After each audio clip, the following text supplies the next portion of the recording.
What's shaking, people? It's your boy Doomkiller HD. Sit back and relax. You are now rocking with the best. Let's go! It's the weekly wrap-up where we give you the news. Break it down bite-sized so it's easier to consume. Discussing the hottest game that's out of what's coming soon. Is it real or is rumor? Homie, that's up to you. Fire or trash reaction, live viewers call in. No cap, conversation, we going all in. It's the weekly wrap-up, so enjoy the show. You're now rocking with the best. Let the good times roll. Come on! What's shaking, people? It's your boy Doomkiller HD. Sit back and relax. You're now rocking with the best. And this is another episode of the weekly wrap-up. And you know how this goes, people. We talk about everything as far as gaming and entertainment. Man, we've got a show ahead of us, and we've got another star-studded cast. So let me go ahead and bring on the co-host, Mr. J. Coon Prime, a.k.a. So anyway, Spider there I was J. in the field, no shirt on, with sugar. Oh, hi. Hey. How are you, sir? I'm good. Well, you know the question that I have to ask you every time that we do this. What games did you play this week, sir? I probably have the most interesting answer out of everyone every week, too. But, yeah, the community started voting again. We finally got rid of Breath of the Wild, so we were able to do other things. And people voted for a Transformers kind of trilogy play in celebration of Rise of the Beast releasing this Friday. So last night we did War for Cybertron. Just before the podcast, we did Fall of Cybertron. And after the podcast, we will begin Chapter 3, Rise of the Dark Spark. And then, of course, I may have played a little thing called Street Fighter 6. Nice. Yo, well, we got a packed house and a packed show. This week wild tonight. Yeah, this week on the wrap up, we have Diablo 4, Spider-Man 2, Across the Spider-Verse, and Street Fighter 6. So let's bring on the cast of the show first and foremost, the man with the most subscribers that I know as a friend right now, my dude, Jay Shock Blast. So what you're saying is we're doing this with shirts on? Okay, gotcha. What was that?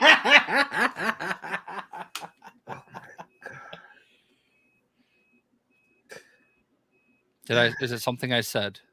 Hey Jay, how are you? Oh, I'm shirted. Welcome to the show. Holy God. I was just telling the chat because I know you weren't paying attention because you were talking to. Anyway, but there's no one here. I know, Jay. It's a part of what he was. Anyways, Diablo 4, Spider-Man 2, Across the Spider-Verse, and Street Fighter 6 are what we're going to be talking about tonight. Hopefully, you got some insight on some of these games because it's a couple of them I have not played just yet. So hopefully, Mr. J Shockblast, the man with 1 million subscribers, gets it popping. You know what I mean? I wish. We all. Next up, we've got the man, the myth, the legend himself, the symbiote kid. Slight so you're telling me that it can't be out during the podcast, right? It would. You're telling me that, like, no? Oh, we're on. Sorry. Yeah, sorry. Whoops. Can we just make this a regular thing? Like every single week, we just make him cringe harder and harder. And I was doing this, like I'm unsheathing a sword, by the way, as well. I don't know what this is supposed to be, and I don't like it. Well, welcome to the show, Star. Hey, man. How you been?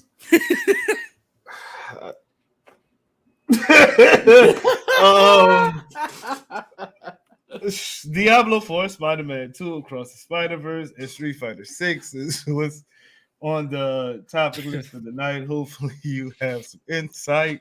In case you didn't hear it the last 2 times he said it. Oh, God.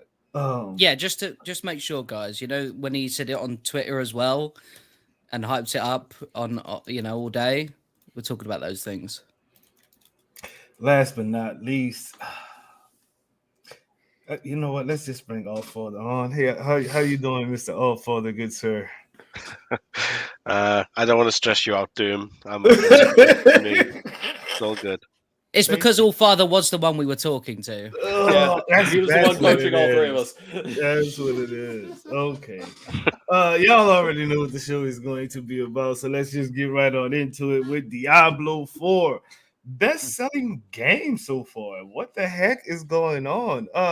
Spider J, your thoughts on Diablo 4 and it just killing it as far as sales, and it's not even really out yet. This is just the launch, not the pre-launch weekend. Talk to me, sir. I think it's pretty wild. Full disclosure, like it kind of fell by the wayside for me because Street Fighter, and I'm dying the wool FGC. But everybody that I've talked to, some in my own crew, have been just doing nothing but singing its praise. A little bit of complaining about, it's not WASD movements, and I'm like, as far as I know, Diablo was never a WASD movement. Y'all are just being spoiled. Calm down.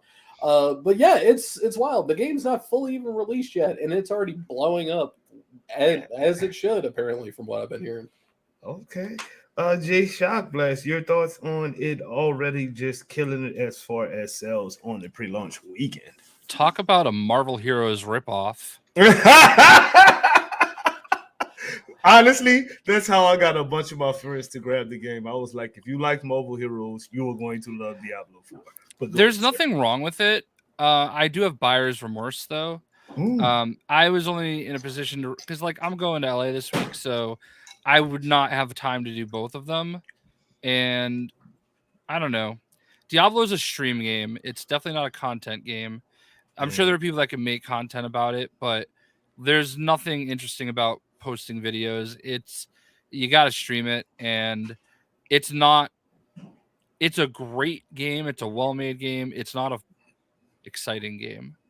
Like, unless you're like the one playing it. So it's been a bit of a slog for me, and I've never been a Street Fighter guy, but I kind of wish I got Street Fighter instead. Oh, we'll talk about that. We will definitely talk about that.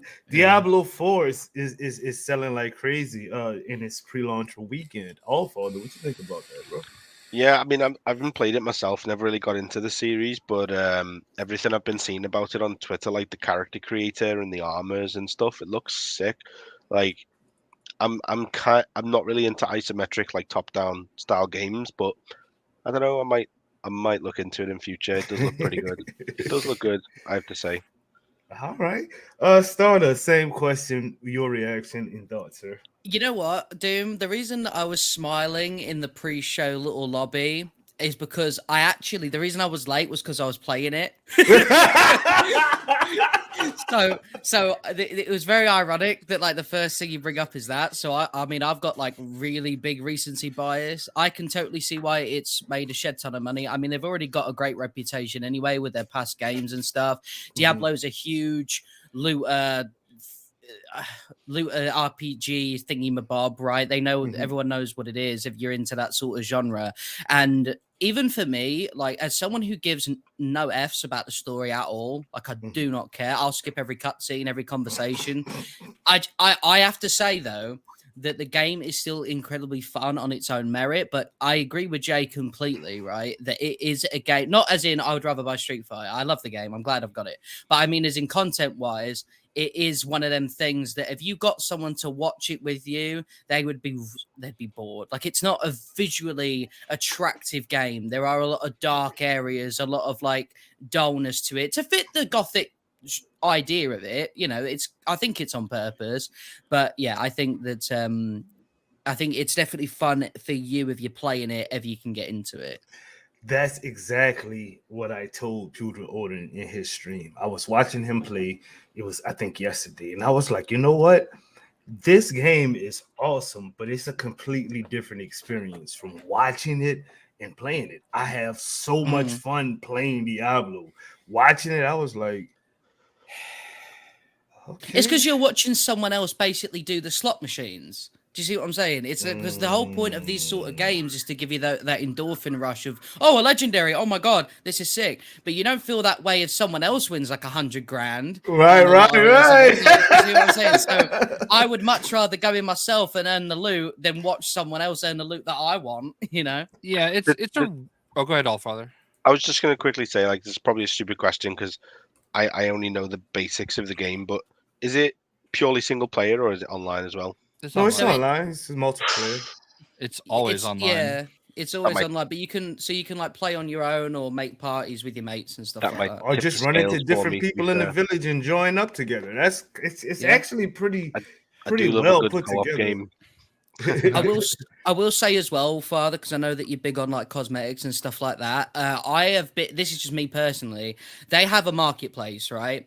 But I haven't seen anyone run around in any marketplace stuff, and they still look ridiculously like over the top. It's Yeah. all just legendary loot and stuff that they've collected because it's all like you can transmog and stuff like that. And there's crossbows because I know how much you're into that. Mm. Yeah. So here's my thing. Like there's nothing against the game. It's a great game. If you play Diablo 3, you know what you're getting. I don't really think there's any like other than fidelity and graphics and stuff like that. There's no real major advance in technology here. Right. And Hmm. when Diablo 3 came out like 11 years ago, it was still unique. But we talk about Marvel Heroes, we talk about Path of Exile, and even Darksiders made a Diablo style game, and there's like so many games that do this now that it doesn't feel as unique to me as it did when I played Diablo 3. And I think that's the problem I'm having with it. I'm enjoying it. Navaflow and King Greek have joined on me and played with me, and that was the most fun I had is when I was playing with people. Mhm. But like by myself, I'm literally just running across the map trying to open up fast travel points. Like that's the Yeah. only thing feel- I'm really doing. I feel like that's what would tip the scales for me because, like, look at what I've seen of it. I'm like, this would bore me if I was playing on my own, but I feel like I'd probably enjoy it now that I know that you can play with other people. So that might make a big difference. And it's not I only actually have never been able to link up. I played I have not played the game that's out right now. I'm actually gonna wait till tomorrow and just grab it and play with everybody else. But I did play the demo, and I was not able to connect with anybody else, and I still enjoyed the hell out of it by myself. All for this, so it's one of them games. Like I said, if you really liked Marvel Heroes and that was a cool game for you, you'll really enjoy this game. It's pretty much the exact same setup and with a cool story and different power sets. So I think you'll enjoy it. And in case you didn't understand the Marvel Heroes joke, Marvel Heroes was created by Dave Brevik, who created Diablo. Yeah, I figured so. Just so everybody understands, if you didn't. Rest in peace, Gazillion. Yeah, well, they God, don't I have miss to you. rest in peace, but the game can. Yes. Next question. There is a cool accolade for getting to level 100 in a certain amount of time, and they're going to like etch your name in stone or the first 1,000 people. I actually think that's pretty cool that they're doing that. It's a little bit I don't think they should have included the people from the early launch because that's the only people that's going to be able to do that. Like somebody like myself who's getting it on actual launch day, there's no way in hell that I can reach level 100 before somebody like Pewter Odin who's been playing for 56 hours. You know what I mean? Like, but see, I disagree. Okay, because those are the people that were willing to invest in the biggest version of the game, and they get that extra time. And keep in mind, it's not just the first 1,000 people that reach level 100; it's the first 1,000 people in hardcore. And if you're on hardcore, if you die, your character is dead. Like dead. Oh, you dead. start from the jump? You got to make a Yes. whole new It's character. completely Yep. deleted. Yep. Yeah, And the Yeah, thing, and the Division thing is, does the same thing. there is no like Oh wow! kind of No respawn. loopholes or anything. You know what Yeah. I'm saying? Like if there's a lag spike and a boss just slaps you out and you're dead, you're dead. There's no one you can complain to and go, guys, my servers kind of went wrong. Can I, you know, Yeah. so people like that play very slowly. So a lot of people on softcore will be way ahead of anyone who gets to 100 on hardcore. Yeah. So like, okay. so whoever is those first people, like, I don't care when you bought the game, you deserve it. Like if you I started agree. in January, you Hell deserve it. yeah. Yeah. Hell, I agree because DC woo! Universe did something like that very similar at its first launch.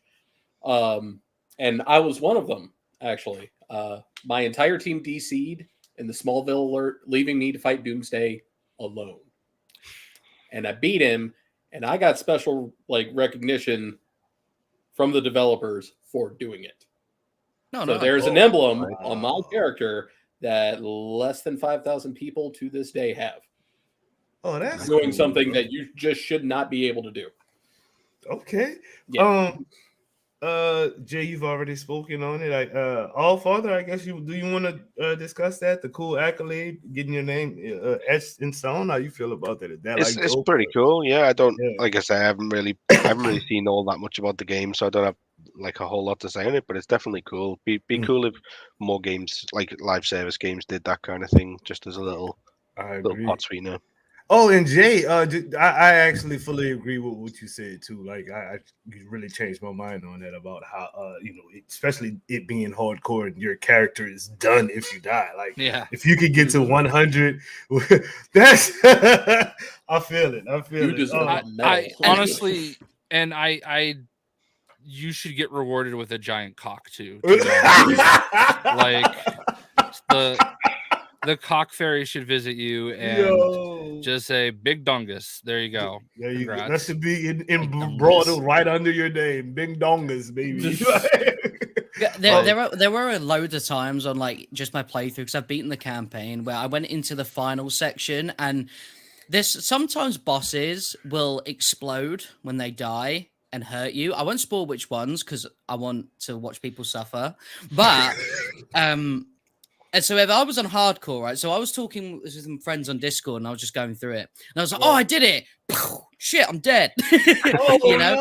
No. So if I was on hardcore, imagine I get to the end of the game, didn't know they explode, dead, restart all over. It's things like that. It's just that the game doesn't want you to succeed on hardcore, which is the point, obviously. That's rough, man. I saw somebody in I'm not going to say whose chat, but I saw somebody in one of the chats I was watching, and they're complaining because they started their first character in hardcore, thinking, "Oh, it's just going to be really hard," and then they died, and it was all gone. And they were like, "This shouldn't exist. Like, this is stupid." And I'm like, "Nah, man, just read. It warned you." Like, I'm one of those people that if there's a mode easier than easy mode, I'm gonna play on that every time.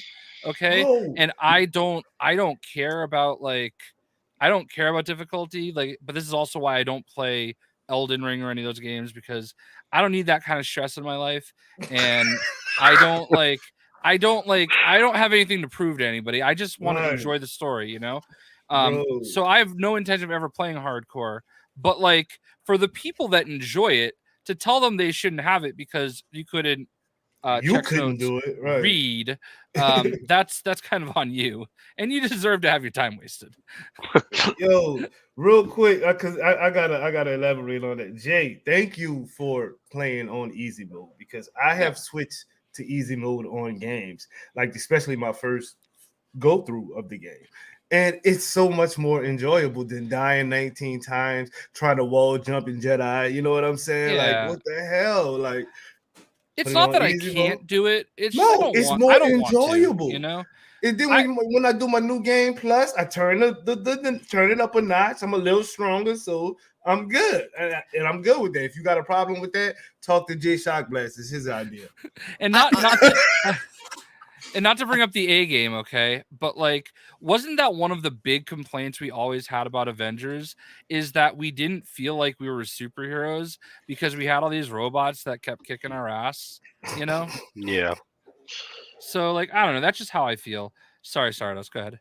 Oh, no worries. But no, I feel like difficulty in Diablo when you play on the softcore mode is really well done anyway. And a lot of these games do this. It's not like a Diablo new thing, but they had these world tiers, right? So obviously I'd say that to people who've played it. Sorry. But you go from world tier 1, you can go world tier 2, and then slowly as you level up, get better and do stuff, you get world tier 3, world tier 4. It's not necessarily that you're besides a hardcore mode, bumping up to stupid difficulty. You can't go straight to world tier 4 and get yourself wrecked. You do have have to progress up to that, and it feels more natural that way. So Yes. after I beat the story, I went, okay, let me do World Tier 2 now, because people told me World Tier 1 was just easier to get to the end. And I was like, okay, this is slightly harder, but that's because I'm ready for it, right? If I went World Tier 2 immediately, I'd probably be like stuck on like a minion for 10 minutes, you know? Exactly. You got to experience the game, then you get to go back and do it the way Exactly. you know. I'm so with that, bro. Last question in this story and gameplay has been rated pretty much 9-10 across the board, meaning this is a game of the year contender. Your thoughts on just what I just said, I guess. Spider J, talk to me. I mean, it's Diablo. Like, I felt like that was gonna just kind of go without saying that, like, oh, wait, there's another Diablo game after how long? Of course, it's gonna be a game of the year contender. It's Diablo. Damn. Yeah. Jay Shock Blast, you feel the same or? It's not gonna. It has no shot at being on my list. I mean, like even in like my top 5, it's Diablo 3.1 to me. Like, and there's nothing wrong with that. Okay, and for the people that are gonna passionately love the game, I feel you. I feel the same thing for people that feel that way about whatever the new Zelda game is called. All right, Tears of the Kingdom. Yeah, I don't see anything from that game other than people finding new ways to make non G-rated materials out of all their builds and stuff that makes that game that interesting to me. And I was actually talking about it at GameStop with my manager there, because great dude, love talking to that guy, and he's like a massive Zelda nerd, and he agreed. He's said the same thing. He's like, like it's not reinventing the wheel, but like I love it, and that's there's something to be said for that though, because like that's how we all have felt about some game, Avengers, like that's how we've all felt, and I'm fine if they made Marvel Heroes 1.1, like I would be fine with that, because like that's what I want to play, and I want to keep playing more. Jedi Survivor to from Fallen Order, it's a little bit of a jump up, but it's kind of the same thing in a lot of ways. But like for me, it's like that's what I was looking for, And for Diablo, it's not its fault. It's more me. I was never passionate about it. I can see why people are, because it can get pretty intense, when you start having these massive mobs attacking you from all over. But like for me, there's just something missing that I'm not clicking with right now, and I don't know what it is. So I won't fault anybody if they do say it's their game of the year, but I can't see it. No worries with that, Jay. I mean, it's your personal opinion, and it's just I wasn't worried. This. Anyways, Mr. All Father Design. Yeah, no, like I feel like the genre, as massively popular and successful as it is, I still feel like that sort of old school game genre is a bit too niche for like game of the year, in my opinion. That's just my opinion. I could be completely wrong, but I mean, I'm just going on the ratings. The ratings yeah, like itself, on the ratings what I alone, mean? for sure. Yeah. I mean, that's what I'm saying. It's literally the story and gameplay in both separately are all getting like 9s, 10s, 4s, 5s across the board. I don't think I've seen anything under an 8.5. That's I could be wrong, but the only way it kind of like the whole thing kind of relates back like to me personally in terms of like what Jay was saying, is like if you wanted like an older game that's not been around, like that's not been released like a sequel for like 10 plus years, it would be like if they basically did like a Diablo 4 level sequel for DC Universe Online. I would be all over that. Like DC Universe Online's so good, but it's just dated now. I could struggle to go back and play it a bit. So if they did that for DC, I'd be all about that. I think they're in the process of doing that. Am I right, Jay? They are.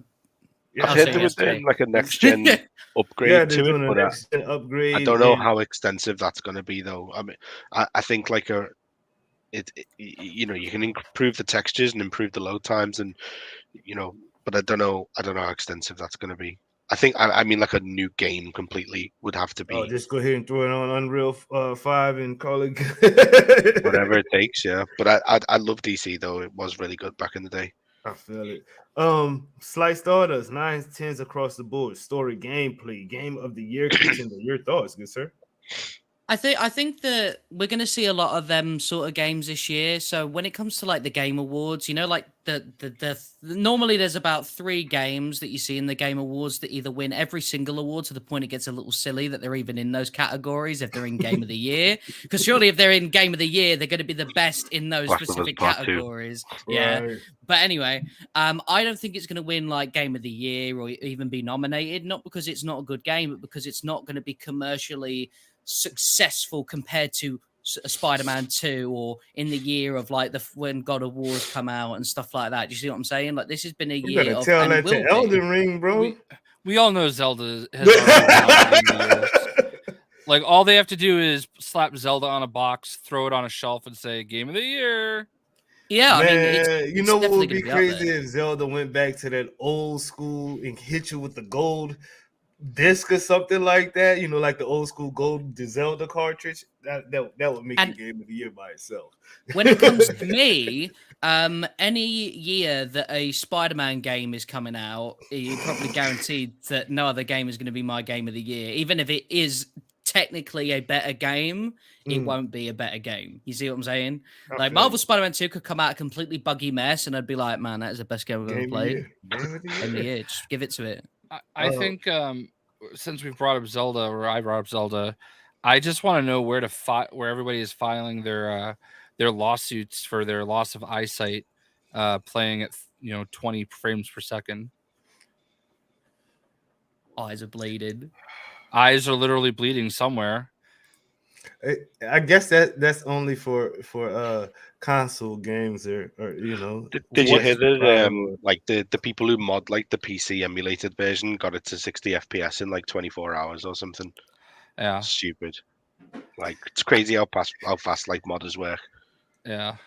I find it really strange for me because just really quick, like when I went on Gotham Knights and when I went on Zelda for a little bit, the 30 FPS never an issue for me, but on Jedi Survivor, like when I was playing that, because 60 FPS is kind of unreliable and you can sort of see the dips, I thought let me put it on performance mode, and I was like, oh, they're different. Like when you can play a game with both, I feel like that's when you really feel the difference. But if a dev was like, this game's 30 FPS, that's fine. I don't know what it's like 60 FPS, so I can't visualize the difference. When I changed it, when I changed Jedi Survivor, I always play in the fidelity mode, like the best graphic mode. Mm-hmm. I don't care about the frames per second, but I switched it to the other mode, which I believe is the 60 frames per second mode, right? And it looked like dog water. Damn. Is that what you're saying?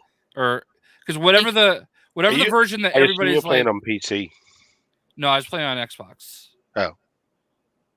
Well, I mean, the performance mode is like dog water in multiple different ways. Not even just its appearance, but the fact that, at least in my experience playing on PS5, the 60 FPS is really inconsistent. Sometimes it goes under 30. It feels like it just feels like I might as well just play on like the sexy mode. That's what I thought you were saying too. I thought that's what you were saying, is that the performance mode is the be all end all to most of these people. But when I switched it to performance mode, which I never really do, it looked awful. It was I'm the total opposite. Like I'll always I always Bro, let me switch it to the other mode and see if it looks better for me, because I've only played on the 60 FPS mode and it looks gorgeous to me. Like it looks fine to me. It was such a significant drop down in quality to me. Smooth, like the game, like the frame smoothness to me is more important. Like when they're always like, 8K and ray tracing, I'm like, I don't give a shit. Just want the game to run smoothly. That's the problem, though. I don't care about the ray tracing on performance. Like, so that's why I was like, I'll put it on the sexy mode and make sure it at least guarantees 30. It didn't always do that, but it felt a lot smoother of an experience. That's why Insomniac's the GOAT, because they have ray tracing. 60 FPS mode, and it's like you still get both, but not on the waves. it's just like that middle mode that they have for Spider-Man Remastered and Miles Morales is Mm. Mm. But they All haven't right. managed to fix water yet. Exactly. I'll take Lazy it. Are we really devs. going there again? No, we're no, and no, I'll no, take that. no, Like if and the water no. looks like that for smoother gameplay, I don't care. I want more puddles. What's shaking, people? It's your girl Spring. Sit back and relax. You are now rocking with the best. If you enjoy the content, make sure you hit that like button, leave a comment, and share the video. It's an easy way to help the squad grow and give you more fire content, shows, and events. This is your DSG brand ambassador Spring, and you know the motto: let the good times roll.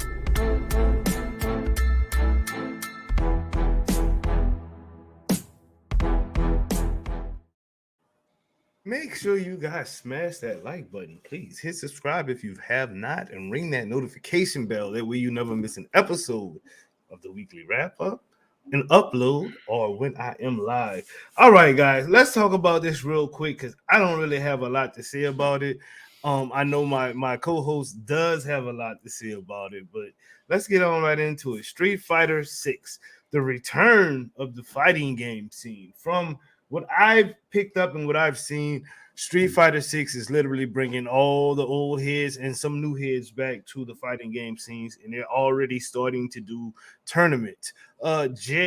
Spider J, not Shock Blast, but the Coon Prime one. Your thoughts on the return of the fighting game scene, bro? Because I know you were in there for a while. You were a champ actually. You've got some belts under your belt, some gold on your belt. You know what I'm saying. Anyway, I was gonna say, who the hell told you that? I have one singular. Oh, okay. Well, you still got some gold on your belt. It's cool. Street Fighter 6 is awesome. It's a total package, which is something that Capcom has sorely been lacking in. Especially if you look at the launch of Street Fighter 5. Holy shit. Talk about bare bones. It's got everything you could possibly want. Player lobbies, custom matches, ranked, casual, the entire battle hub. You can make your own character, fight with them if you want. They've even crammed old Capcom beat-em-up arcade games into it because Street Fighter is actually tied into the same universe as Final Fight. Story mode leaves a lot to be desired, but that's not why people are playing it. So I will say that straight up right now. Capcom has had a self-sustaining world tournament for years with the Capcom Cup. That is not going to slow down anytime soon. 90% of the FGC plays Street Fighter. 90% of tournaments is Street Fighter. Evo is going to be looking at the highest registered tournament bracket of all time. What I'm talking because about. of Street Fighter 6. That's what I'm talking about. It's bring. I mean, you talk about the 90% of the game in Street Fighters and yada yada yada. But that 90% of the people, it's like 200, 300 people at this time. It's like 3,000 to 6,000 people signing up for these. Yes, exactly. Higher. You know what I'm saying? Higher. So that's what I mean by the return of the fighting game scene. This game, along with Mortal Kombat coming back, and what's the other one that's coming out? Tekken. The Tekken one. So like with the new graphics, new characters, new styles of playing, and things like that, the fighting game scene is back like crazy. Like you said, it's above 6,000 people just registered to get into a Street Fighter tournament, bro. That's insane. I don't remember the game being that intense last year before. That's because a lot of people hated Street Fighter 5. See what I'm saying? Street Fighter 5 was very poorly handled. I lost count how many times my own friends who are top players, top international players, that like, dude, I only play Street Fighter for the paycheck. They play it because they're sponsored to play it. They go to tournaments, they're guaranteed a payout to play it. They enter Capcom Cup strictly for the money. They don't do it because they love the game. And that was the general consensus of Street Fighter 5, myself included. Like, I buy every Street Fighter that comes down the pipeline. Street Fighter 5 is hands down the one I hated the most because it was just fucking boring. It was one of the same reasons I grew to really dislike Mortal Kombat 11, is that when everybody is doing the exact same thing, there's no room for originality and there's no room for people to stand out. That's one of the biggest reasons that I ultimately left Mortal Kombat 11 competitively, is because, well, everybody's doing the exact same thing and it's getting boring. That's one of the bigger reasons I'm so hopeful for Mortal Kombat 1. But Street Fighter 6 is one of the first Street Fighters in a very, very long time where I'm legitimately playing it and going, maybe I can make a go of this. And that's saying a lot, being that I do not have a background in tournament Street Fighter at all. Say that. Jay Shockblast, the return of the fighting game scene. I know you earlier in the podcast said that you never were into the Street Fighter game. No, I do want to say something about what Jake Kuhn just said. It's kind of funny how he did point out like what he did about Mortal Kombat 11, and then you get to the absolute top of it where Sonic Fox just shows up at a tournament and is like, "No, I'm gonna beat everybody with like this random character like Joker," you know. Pause. But top Joker tier. is a top 5 character, yeah. But he wasn't not at the time. He was not though. When he was busted out the gate. What you mean? No, I was still doing tournaments when Joker released. That character was dumb. But when he showed up with Joker and won it with Joker, like people questioned what he was doing. Like people thought that was a bad move and thought it was amazing that he won. Huh. Well, not I will amazing, admit, so that tournament popularized the Joker, is what you're saying, Jay? What? That tournament popularized the Joker is what you're saying? It's possible, but Sonic Fox is also just like a legendary talent.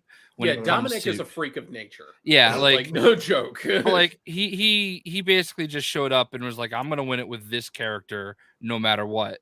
Actually, you know? I think I know what you're talking about now. Maybe it's not Joker. No, it was Joker. I think that's when it was like Joker had only been out for maybe like a week. Yeah. And he went and won a tournament with him. Yeah. Yeah, that's when he did it, it was amazing. Mm-hmm. Like, wow. so yeah. So but anyway, as far as Street Fighter goes, I've never been a big fan. I got 5 and didn't like it at all. Like, you know, and I wanted to get like, 'cause I look at games as content, okay? Can I make good content around the game? And I didn't think I could do it for this one, but I see that there's ways that I could have made videos that I didn't have to be good at the game to do it. Like, here's how you do this, here's how you do that. Like searchable things. And that's kind of why I kind of regret not getting Street Fighter. But also the only thing I really want to say about Street Fighter is I am so happy to see Andy thriving right now. Right? Like he deserves to like be doing so well right now, and I'm very happy that like he's working on a game that he loves and working for a company that is obviously treating him right. And so that's the my game big takeaway. Visually looks stunning. You can tell like how much they just bled into Street Fighter 6. Like the game has literally never looked better. Like when I first found out like, oh, Street Fighter 6 is going to be on the RE engine. I wasn't so sure. And then I saw it in action. And I went, this is going to be one of the most beautiful fighting games ever created.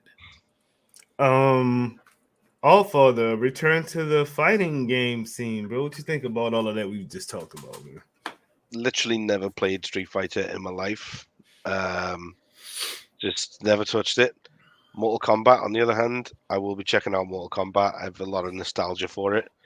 I'm kind of hoping that they have like an open world mode.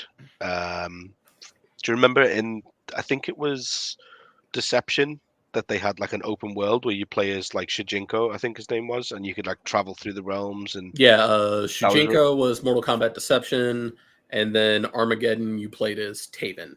I'm hoping both of them are kind of open world. Yeah, I'm hoping they do that kind of like realm exploration again. That'd be pretty cool. I can't remember who it was on Twitter posted like, I think it turned out to be like AI images of like an open world mode for the new Mortal Kombat game. It was Peter Odin. Yeah, Peter, that was it. And like it looked pretty cool. Obviously it was AI, but it made me think. I was like, oh, if they do that again, I'll definitely get back into it. That's how I felt about the crypt in Mortal Kombat 11, because like the crypt was really cool, and I kind of felt like if they could do like an RPG Mortal Kombat, that would be dope. Well, back in the day, like the deception, like obviously it's really dated now, but you could travel through like all the different like mythical realms and stuff. It was awesome, and you could make your own fighting style as well. It's so cool. Yeah, that's one of the big things about Street Fighter 6, the World Tour mode.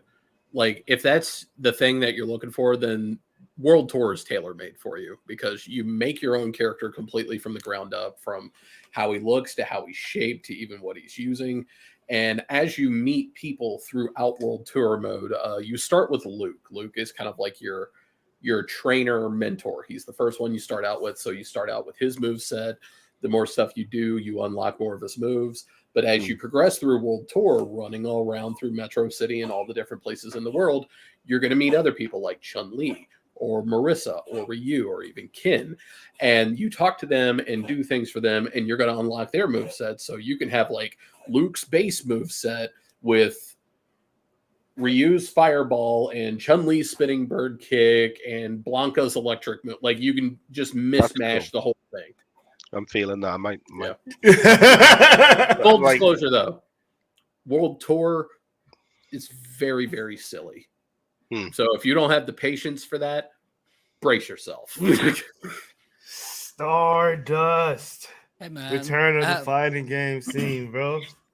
So I am terrible at fighting games, to the point where, if anyone remembers back in Marvel vs. Capcom 3, there was 2 different ways to fight. There was the one where you actually had to put effort in, and there was like the original one where you just press circle and you did like a special move. That was my thing. I just did that immediately because I cannot do the flick up, left, sort of press one button, do a cheat code to hit a combo. I can't do it. It's not in my brain. But what I will like, and I don't have the... I'm too competitive, I think, for fighting games to a point I don't enjoy them. And this is some of the reason that like I couldn't get into Fortnite either, is that I just have too much anxiety over it. And then by the time I've like died or lost or won or whatever, and then I've not actually enjoyed the experience. I've just won or lost, and it seems a bit, so my only experience of Street Fighter 6 has been watching my friend Ethan in World Tour mode uppercut random old women. Welcome to Metro City, where everyone and anyone will fight you at a moment's notice, including the granny walking across the street. That was probably the closest I got to maybe picking it up, because all I want to do in real life is just uppercut random pedestrians. But I decided against my natural urges, and fighting game scene. Yeah, it's cool, man. Wow. I will say this, and Star brought up a fantastic point, and this is something that has been happening in a lot of fighting games as of late. Mortal Kombat didn't do it, but Dragon Ball FighterZ did it. Marvel vs. Capcom Infinite did it. Tekken did it, and now Street Fighter 6 has done it, where they do something called, you can do classic controls, where you do the quarter circle forward and a punch button to do a Hadouken, or you can do what is called modern controls, where an entire moveset is allocated to 4 different buttons: a light, a medium, a heavy, and a special. And you just hit those.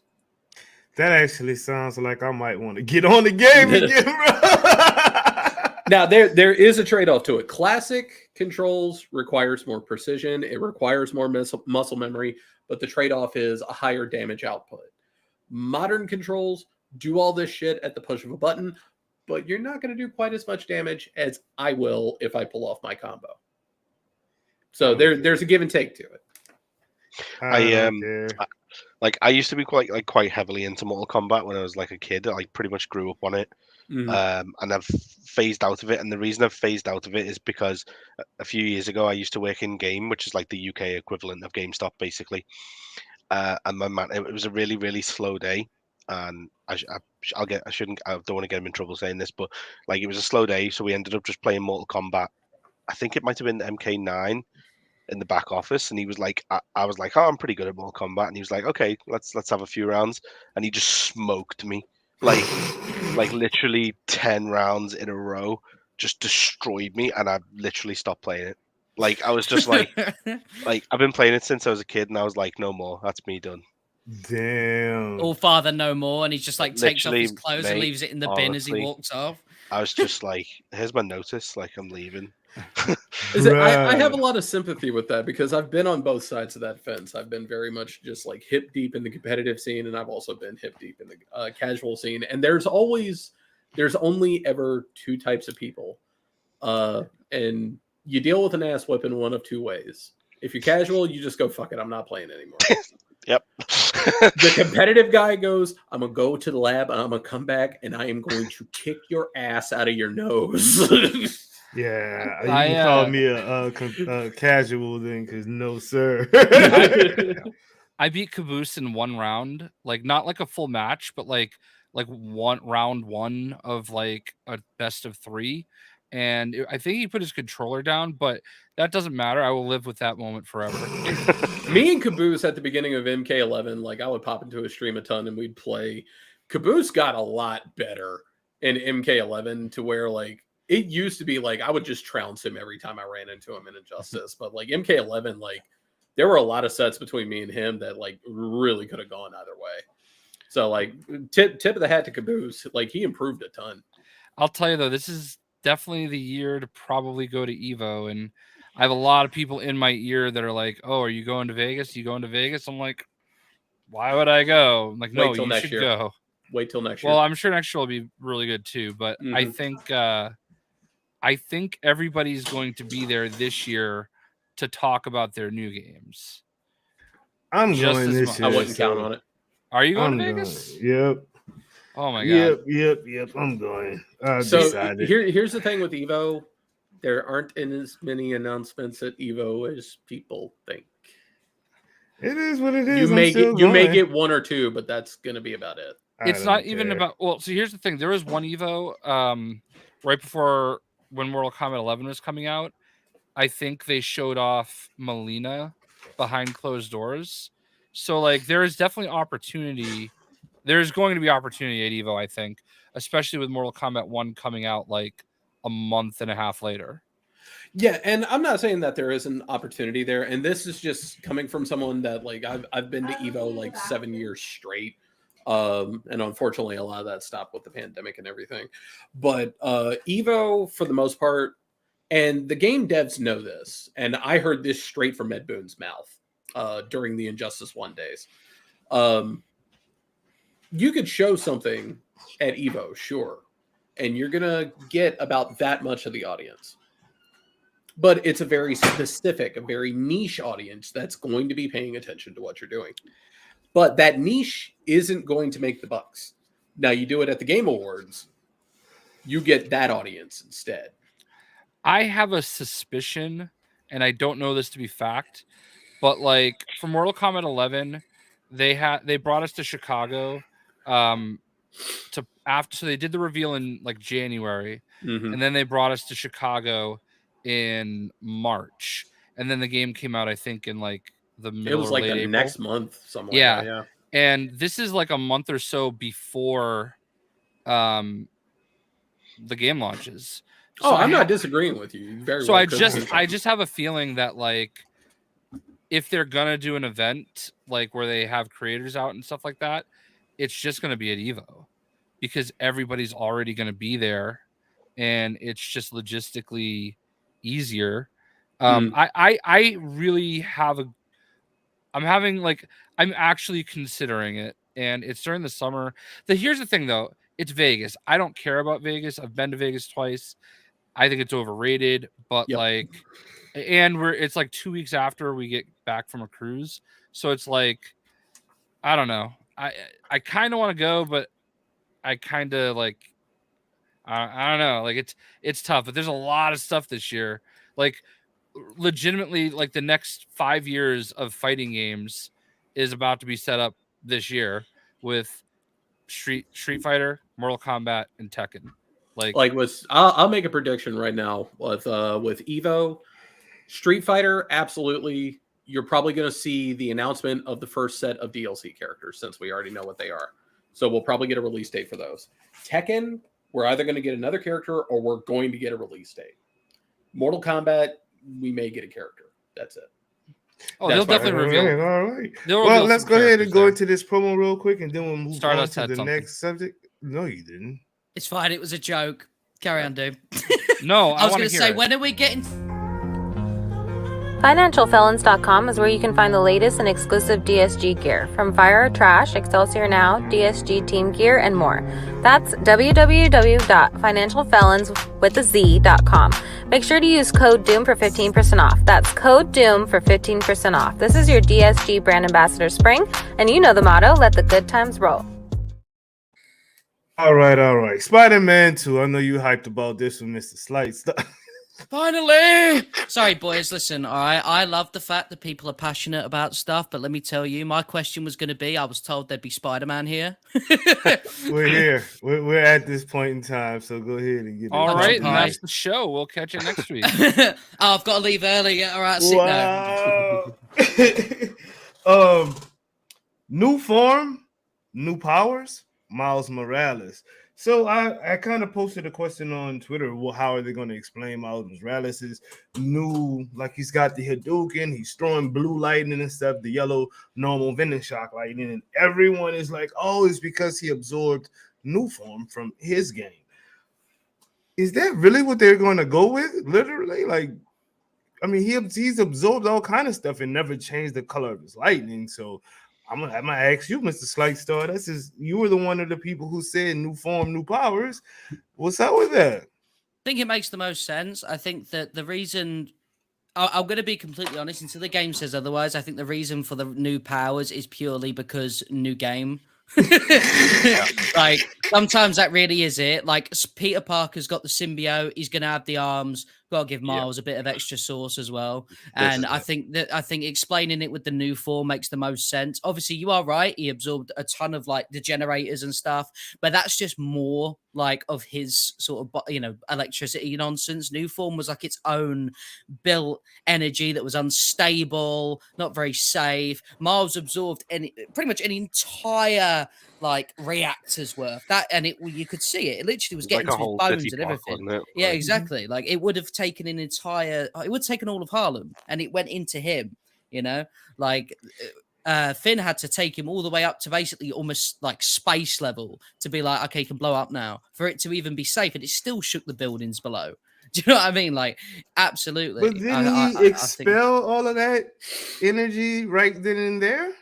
Or... Well, similar to the bioelectricity that he has normally, right? When he does the big pew, and it's kind of like blood almost. It just cycles around his body. So Miles like generates his own bioelectricity whilst also like shooting it out. So when he does so you are right, he did do the pew, but it probably changed his like insides in some way, shape, but there's probably a better way the game will describe it, but new form will... Spider people are like mutates, aren't they? They're not mutants, but they are like human mutates, so they can probably adapt. So like when he's exposed to something like that, his body probably has to adapt to that level of like...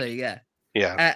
And his like DNA will change, the bioelectricity will go with it. What I found really funny is that Miles is now technically closer to pure energy than Electro is. And that was like Electro's big goal. I feel kind of bad for him. Yo, I feel it. J Shock Blast. Oh, actually, J Coon Prime. You want to comment on that about the whole new form, new powers, or is that what you're going with as well? I think anything is possible at this point. I think Pewter nailed it in the chat though. Classic new game, new power technique. Where like that was what I opened with. Yeah, it could just be a matter of just like he's gotten more experience and he's gotten stronger, and his powers have kind of just evolved with him. And it's the change of color is just a product of that. J Shock Blast. New form, new powers, or cocaine is a hell of a drug. It is. It was especially when bears use it. If you've seen Cocaine Bear. Oh, I think Miles is. Miles is on cocaine. That was the joke. Welcome to it. Is it because he's black, Jay? Obviously. He's black. Well, if you follow Twitter. Oh, I was about to make that joke. I was like, is that why he shouldn't be Spider-Man? Bro, I had to step in on that one. That was I- just like, oh my god, whoever's reading this is just either stupid or really does not know who Jay is. And Welcome to no, Twitter. it You was- must be new here. Yeah, exactly. I couldn't help but laugh at it, like, you know, but no, I bet there's going to be a story in the video game that explains it. I haven't really thought that far. you're not To be really, honest. really. I mean, it's not, you know, Richard Ryder or Dick Ryder, if you want to, you know, go that route. But it's not Richard Ryder, so I can understand. I can understand. There's no passion there for you. I know, you know, you like Dick Ryder. You know what I mean? That's your guy. You know what I'm saying? So You leave the Dick Rider out of it. He hasn't got the passion for dick riding. No, he didn't even see me. Jeez, bobblehead. Let me stop before this. Anyway, Just so you know, there are 2 Nova fans on this call right now. They can both be gone if y'all would like. Twins. Two Dick Rider fans. You threatening me, dude? All father. New form, new powers, or No, I think Star is 100% on the money. Goals. From a narrative perspective, it makes sense. From a gameplay perspective, you've got to up Miles. If Peter's getting the symbiote, you can't leave Miles behind. You've got to give him something to kind of keep pace. Because Black Suit Peter's just going to destroy Miles if he doesn't have something to. If they go into a 1-to-1 fight and Miles doesn't have any new powers, then it'd be an interesting fight. But yeah, he needs something to buff him, which is cool. And I'm glad that they're balancing them both out. So that's going to be interesting. I think it's pretty cool that, like, I remember him. I don't really like read that much, like, comics wise, but I remember in one of the comics, like, Peter goes into a cocoon and comes out with new abilities. Like, he's got like venom stingers and stuff, and so it's kind of like an evolution. I view it that way. Like, his body's adapting to like new form. I think Star's 100% correct. Well, since we started with you, Star, I guess we'll end with Mr. Spider J. Spider J, new form, new powers. Did you answer already? I think Jay answered. Yeah. Jay Oh Coonan. yeah, I took you first, didn't I? Well, I don't know. I'm starting to agree with new game, new upgrade for the hell of it type of deal, because I get it that he absorbed all of that new form, yada yada yada, and its electricity was blue, but he expelled like all of that, because even some of his own bioelectricity got mixed in. You know, I went and actually replayed the ending, and it's like blue, yellow, green. There's a whole bunch of different colors in there. So I'm on the whole train with All Father and Pewter and Star. New game, new upgrade. One of the things I'll say. Oh, sorry. If you want to go first. I just want. I'm curious. Do you think he pees in a different color now? You would have to think, because that's a lot of bioelectricity. Man, shut up, bruh. Isn't Come he on, man. in this universe, guys? But Do you think we'll find out? No, Jay, we won't find out. All right. No. Villains. I We was already- Let's start make his I had- point. I I had was a- I stupid. had a Don't law take it out on point. him. A lower point? Oh, I didn't know. So Go. new form is technically, well, at least by Roxxon, it might actually. I know there was a few complications, but the idea was that it's supposed to be never-ending energy, right? Basically, it takes like, what is it, 440 years, something like that, to fully dispel. So that in my head, it must mean that it's pretty sustainable and will stay in, even if you just like do that. Same thing with bioelectricity with Miles. Even when he does that, yeah, it takes him out of him, and he's gonna like takes a while to get it all back. But I think new form has now completely just changed his DNA, because it is supposed to be sustainable anyway. So even if it's just that's upped his tolerance to how much bioelectricity he can store, then like Yeah. something like that, and that's why it's Now y'all because he's- rolling. because Now he's- y'all rolling. like more charged. It's just changed the color, and it's just the way they explain it. Well, he can dispel it now. Like he literally threw Hadouken in the that commercial. It was mostly a touch thing from what I can remember in the last game. It was like, okay, if I'm touching you, I can shock the hell out of you. It's not, there was no long range, I think, except for on his webs, if I'm correct. So it's either that or what if Miles Morales was Thor from the comic? By Odin's by Fade. Odin's Fade. By Odin's Nah, Fade. we're not doing that. That was a good setup. Oh God, it was a horrible setup. But what if that suit is in the game though? Could be. He needs more costumes. You know what? I would rock that suit. Yeah. I would rock. Would you rock the Odin suit, Spider J? Yeah, I need to look up that suit again. I forgot what it's it's dumb, Jay but I'd Shot do Dice, it. would you rock the Odin Sun suit? Is that me? Yes. Of course I would. Oh, yeah. Why wouldn't you? Never. That was actually a stupid question on my part. Yeah, as bad as the comic is, the suit looks pretty cool. Yeah, it's a pretty dope suit. So would you rock that suit in the game, father? Yeah, probably. I like the one where I don't know what it's called, but there's one been floating around. There's a suggestion where he's got like a cloak and a hood and daggers, and it's awesome. I really hope he has that in the game. Send me that in a DM. I haven't seen. I need to find. I'll try and find it really quick now. Stardust, you rocking the Odin Sun suit? Yeah, man, I'll wear all of them. To be fair, like I'll complete the game in every single costume with each of them. Like, oh, question starting with you, Stardust. Free roam mode. Who are you playing with first? okay, I will say. Oh, damn. Let me just let him think for a minute. I'm gonna play with Spider-Man. Shut up. I knew somebody on the panel was going to say I'm going to play with Spider-Man. Peter Parker. Miles Morales or Peter Parker in free roam mode. I just sent that to you, Doom. I don't know if you can pull it up or anything, but I got my phone right here, so. Oh, unless you want me to show it to people on the screen. I have my answer. Go. What's your answer? Yeah, if the symbiote suit is on Peter, then it'll be Peter every single time. If it's none, then it's going to be 50-50 love, to be honest. Who are you playing with first? Depends who's got. If Peter doesn't have the symbiote, and it depends who the game makes me play as first. yeah, No, you can play whoever you want to first in free roam mode. So who are you going to play with? So here's how I'll do that then, so that I don't feel like I'm leaving out a Spider-Man, is that when the mission ends and they because they're going to make you be someone first before that you can swap them, I'll just be that one. See? There you go. I'm playing as them. Peter Parker or freaking Miles Morales, Mr. Stardust? I love them both. So who are you going to play with first? Myself. After you're done doing that, Peter Parker or Miles Morales?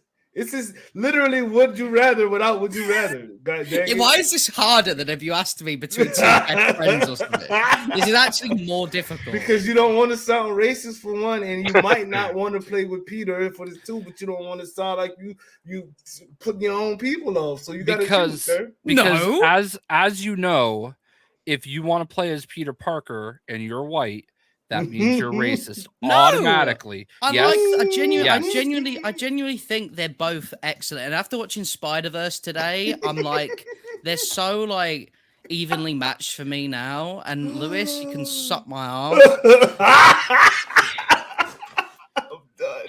I'm done. You know what? I'm just gonna get out of the way. I will play as Peter Parker to start with. Ain't nothing wrong with that. That's probably your favorite. I'm just sending Spider-Man. a name, bro. I mean, Peter is my favorite Spider-Man. Yeah, there you go. Ain't nothing wrong with that. I'll tell you what, though. Before we get to, I know we're going to talk about Across the Spider-Verse, but Miles is like, he's getting there. He's in there, huh? He's getting there. Really. All Father, who you playing with first, sir? Whichever one's got the best swinging animations. Ooh, that sounds shit. like Miles. I should have just said that. That sounds like Miles to me. Probably going to be Miles. Yeah. J Shock Blast. The whitest one. It's mad. That's a mad sentence you just said. I mean, coming from Jay, I'm not surprised. Yeah, you know what I mean? Listen. How can I make this more awkward? Whoever has the biggest dick. Oh, so I guess Miles? I think Miles is actually friends with Sam, and Peter's friends with Richard. So Peter, it is. That checks out. Mm-hmm. I just saved your ass. Spider J, who you rolling with first, bro?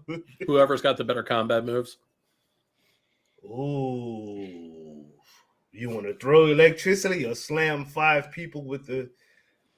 I feel that, bro. I had to give a name. These guys are just like You're whoever's going to cooler. have to give a name. That's because you chose to play Doom's game and I didn't.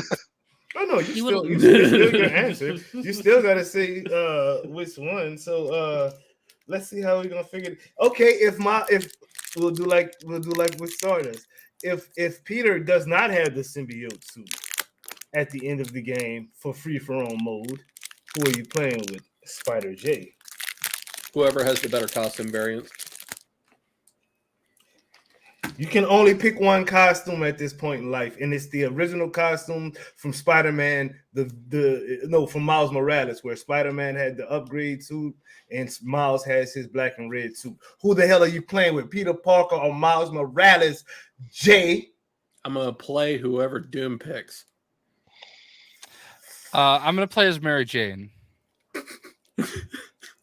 God. Anyway, guys, how y'all doing tonight, man? We're gonna talk about Across the Spider-Verse.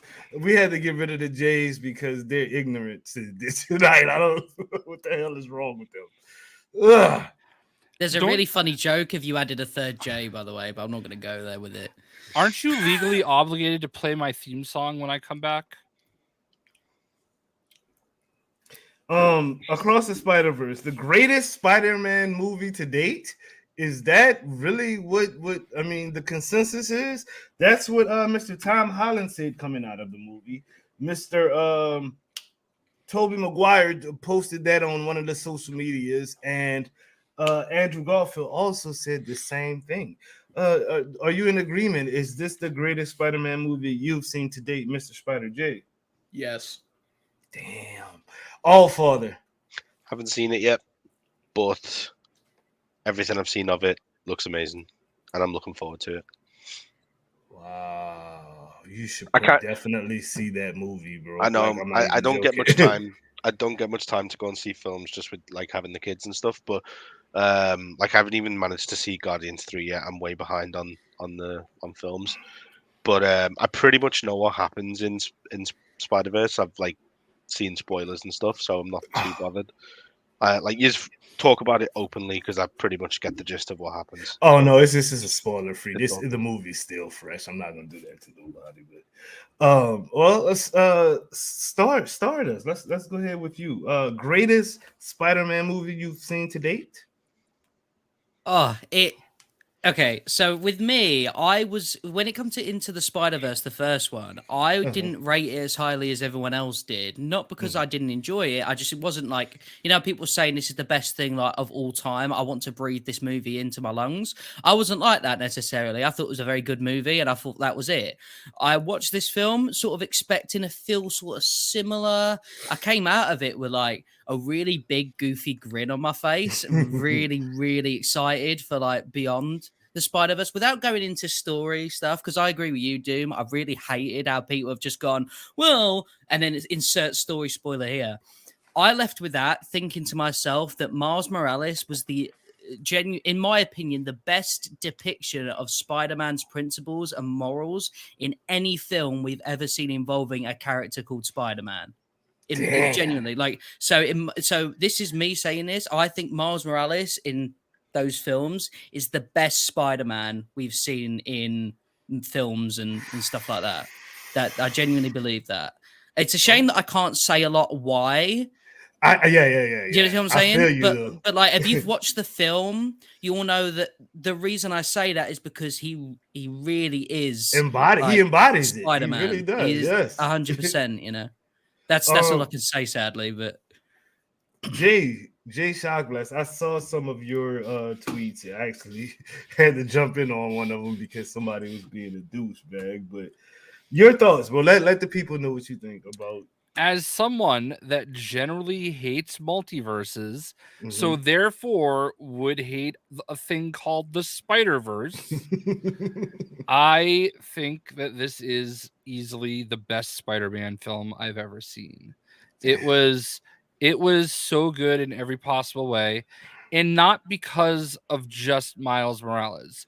This is not a Miles Morales movie. This is as much a Spider-Gwen movie as Mhm. it is a Miguel O'Hara movie. Like, this really encapsulates every character So good. in its Damn. own way, very, very specifically. And what I really appreciate about it is, like, and you have the ability to do this in animation where you don't necessarily in live action.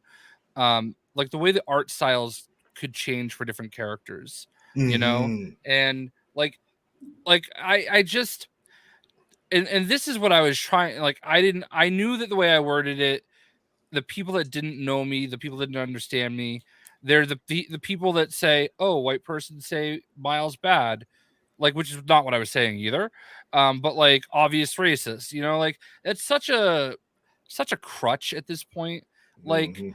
I think, and Sadat and I talked about this the other night. Like, I think there's nuance to this conversation. I believe Peter Parker should be the only Spider-Man.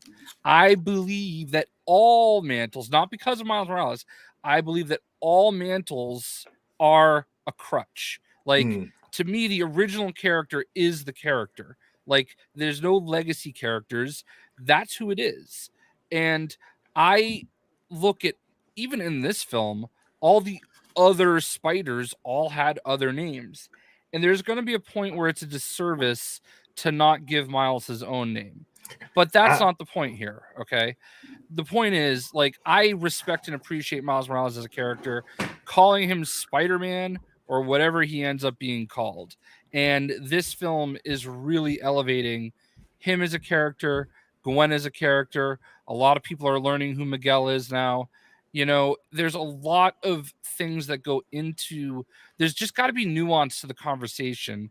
And I think that was the part that, like, drove me a little. No, actually, that didn't even really bother me. I quote tweeted him to laugh at him or her or whatever, to, like, laugh and dunk on them, because, like, I have consistently been this way no matter the character. Mhm. And Spider-Man, I don't know. And I can kind of keep going on a tangent and stuff, because the thing that everybody always says, well, nobody ever says this about Ben Reilly when he was Spider-Man. I'm like, oh, you mean the literal clone of Peter Parker? You're right. And Parker was considered dead at the time. And Yeah. like, he is Spider-Man. There's no Peter Parker around for him not to be Spider-Man. There's nuance. And, like, I just feel like at this point, it's like passing suits around is such a crutch, and it Mhm. feels like they only do it when they, like, feel like they need to add some diversity.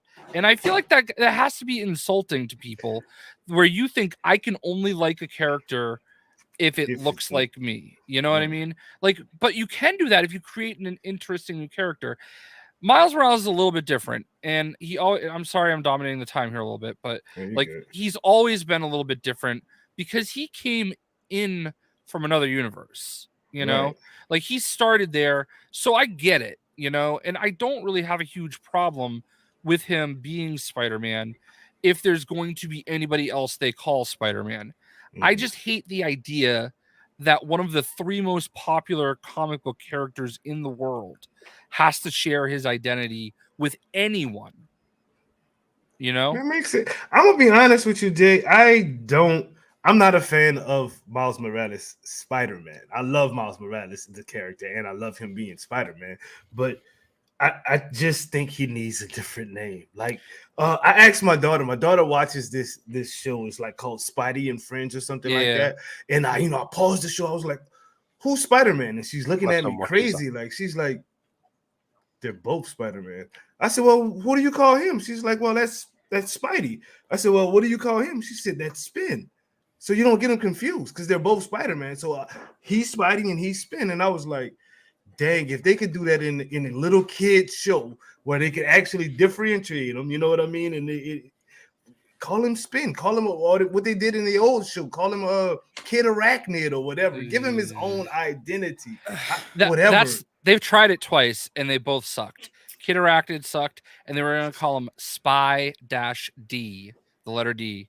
That was going to be his new name, and they didn't. Oh, I'm so glad they never did that. Yeah, that's stupid. It's hard. It's hard though, because like when people also say Ben Reilly, you say, "Oh, Scarlet Spider," and then somebody is like, "Oh, well, there's a Spider-Man pig." Oh, you mean Spider Pig? You know, Spider-Ham, yeah, like all these other spiders that you see, Spider-Punk. You know, we meet Hobie. You know, like Spider UK. Exactly. All these other spider Hobie. people. All these other spider people have their own identities. Even like somebody said to me, well, you must hate it that Gwen is called Spider Woman. I'm like, no, she's not. Spider. She's Ghost Spider. You know what I mean? In the okay, I don't want to spoil anything. Never mind. Go ahead. Yeah. I don't know if that's a spoiler. I've talked a lot. But I've talked a lot, so that's just how I feel.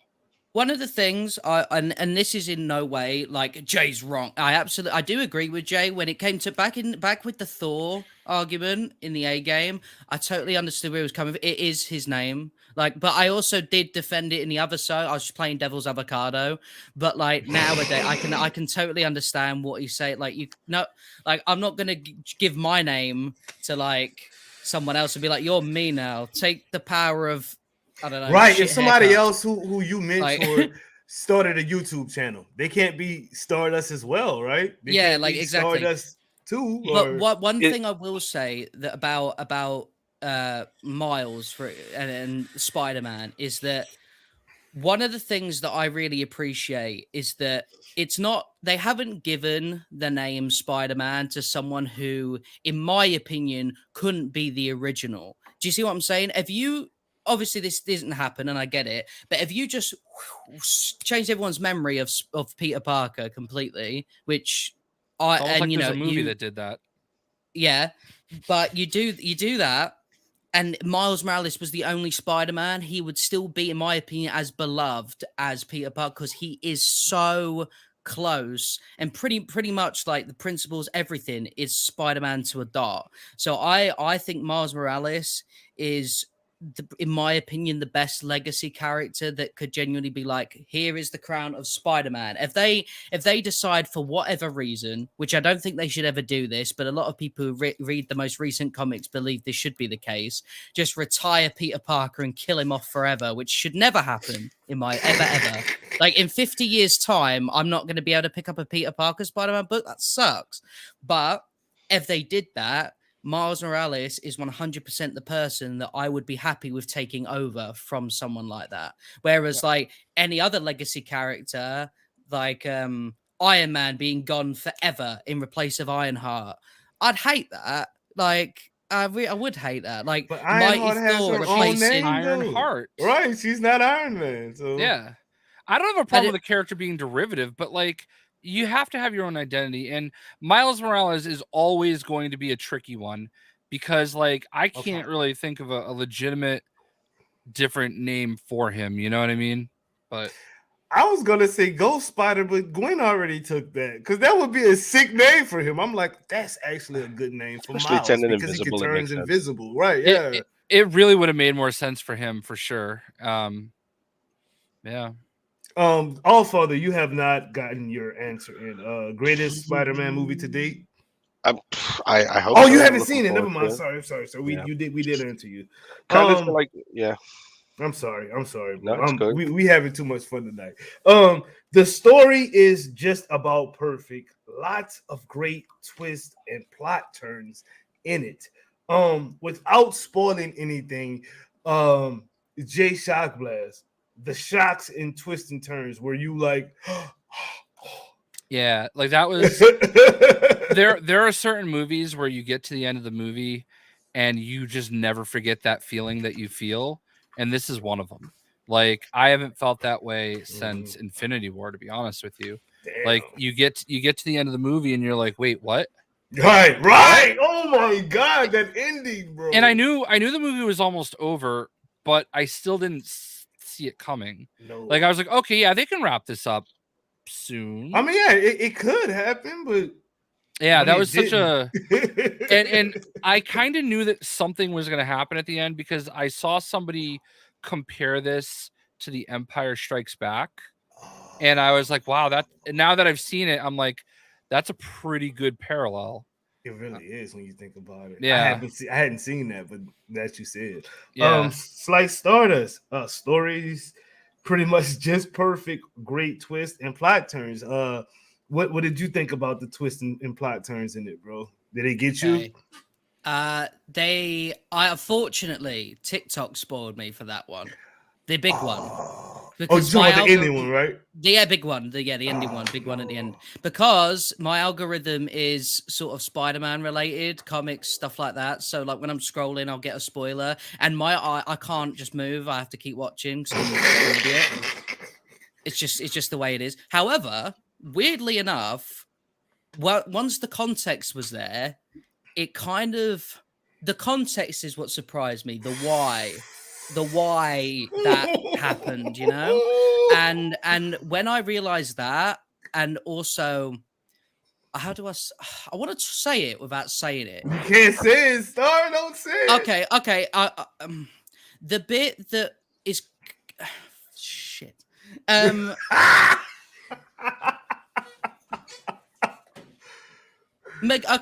No, I can say this because Miguel and Miles talk, obviously, and there's a bit where like Miguel says something.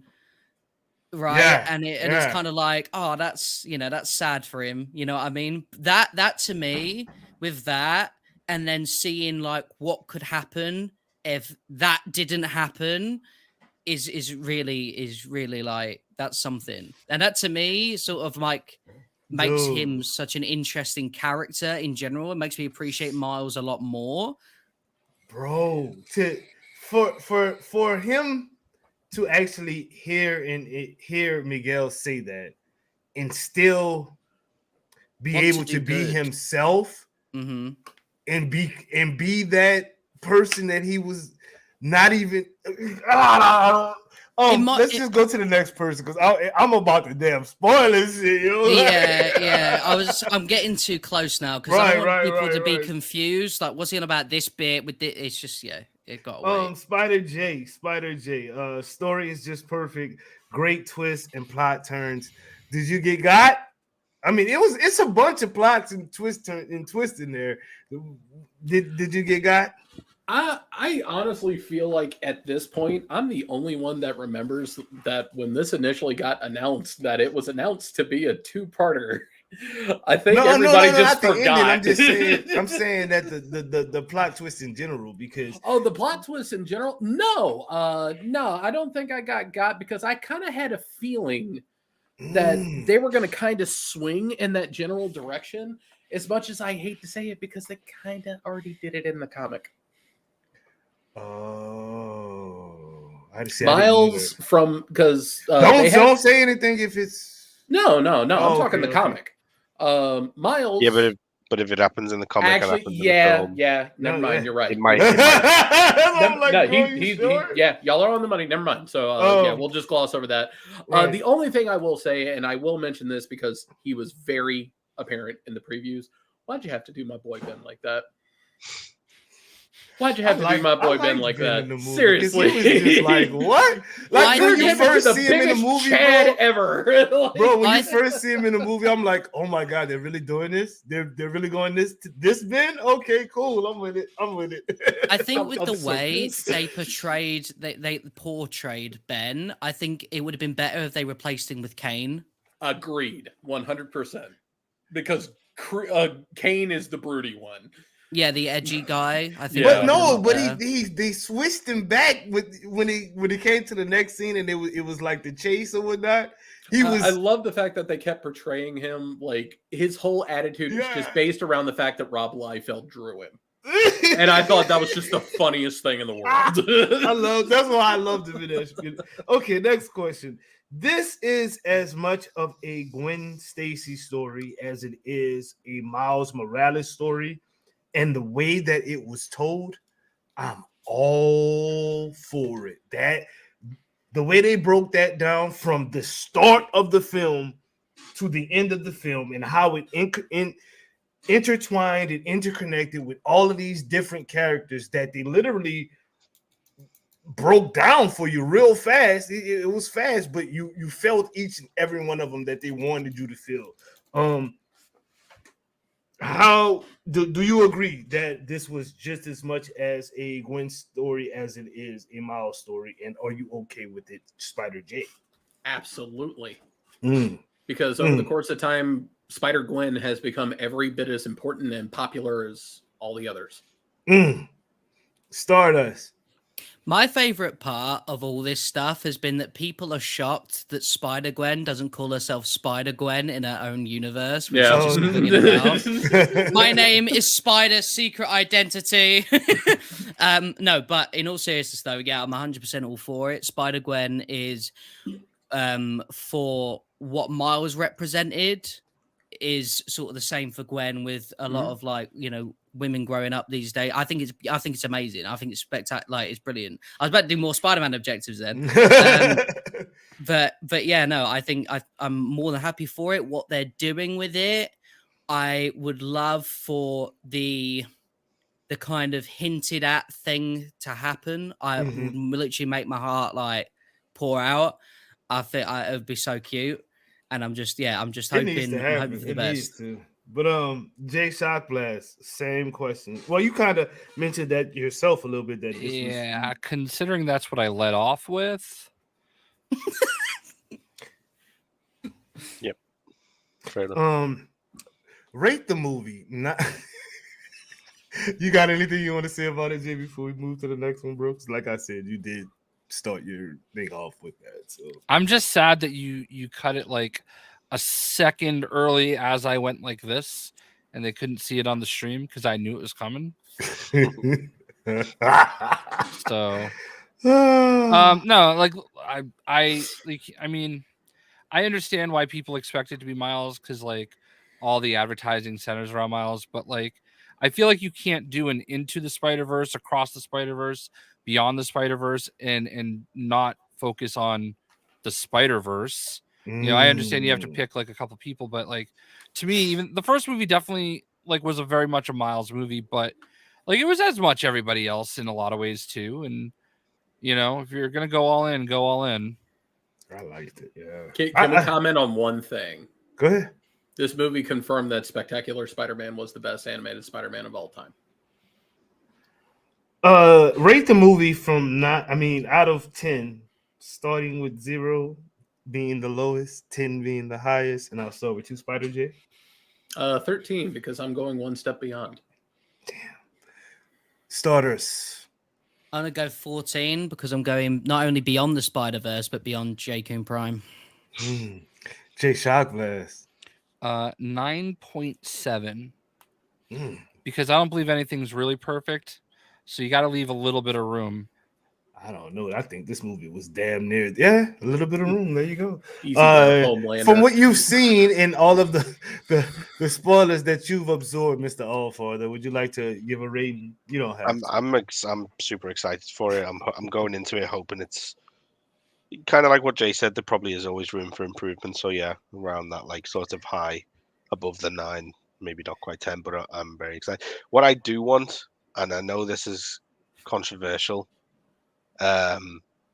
Like, how can you have the Ratchet and Clank Rift mechanic and not make a Spider-Verse game out of that? Go ahead, Jay. There's a moment in the movie where they show one of the spider people, one of the variants, if you will, okay, that made like that's in my wheelhouse. Okay, that made me say, man, they can literally make a game based on this. Honestly, and, like you've seen, like I assume everyone here has played Ratchet and Clank Rift Apart, or has seen. I've played it. Yeah. So like the bit where you fly through the rifts and then you've got all these like dimensions like popped around and you can see into them and then you go into the one you're traveling to. Mm-hmm. That's literally like Spider-Verse. Like that looks like the Spider-Verse type of travel that they do in the film to me. It's like Insomniac would be insane not to have at minimum a DLC focused on Spider-Verse. It would be so fucking awesome to like die. Imagine, like, bro, you're, like, wait till playing, you see this movie. just like just imagine, right, just picture this though, like just walk with me for a moment, if you will. Right, so you're playing as Miles in like a DLC, right? You dive off a skyscraper, you go through the rift from Ratchet and Clank, and then you go into like the 2099 universe, and like Miguel's there. That would be insane. That would be so good. So I don't know If they were gonna do, sorry, just one last thing, if they Yeah. were gonna do a multiplayer Spider-Man game, Spider-Verse would be the perfect way to do it. You can't. It writes itself. Wait till you see the movie, bro. You are going to. With those ideas, you're just going to enjoy the movie because everything you're talking about, like, anyways, the multiverse, the way it was handled in Spider-Verse, I don't know how you could handle it any better than the way they did. Spider J, the handling of the multiverse. What do you think about that? I think it was incredibly well done. Mm. Like there's really no reason to embellish further. It's if you're gonna do a story like that, that is how you do it. For real. Spider-Verse Stardust guy. Starterverse. No, it was great. To be honest, that's yeah, it made it, yeah. Jay Shock Bless, you want to comment on that, bros?